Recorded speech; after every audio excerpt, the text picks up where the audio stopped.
So, Eric, what have we learned about how this order can potentially be structured?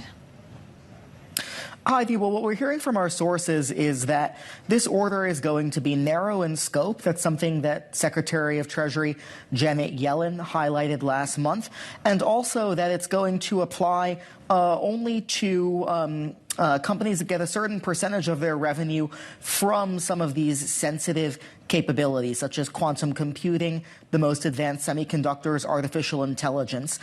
So this is really being structured in such a way that it wouldn't affect necessarily the very biggest conglomerates that are out there, but it would affect smaller startups that are trying to be on the leading edge of China's technological development and matching U.S. capabilities.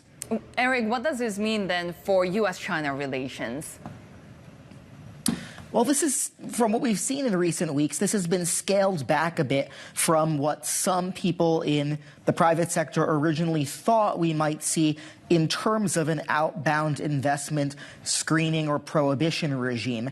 We're seeing the prohibitions really applied narrowly to military end users, so that's to technology that goes to the Chinese army and that can really be used in the most direct way to threaten U.S. national security. And we've seen certain areas such as biotechnology and energy that had been contemplated originally left out of this executive order that we're expecting to be announced in the coming days. And so this is really narrowly targeted, and it's the first time that the U.S. has tried to do this, to screen what kind of investments U.S. capital investors are making in China. But it's something that will be potentially a bit easier to try to regulate and to monitor than some of the earlier, more sweeping expectations that there had been for this kind of a program.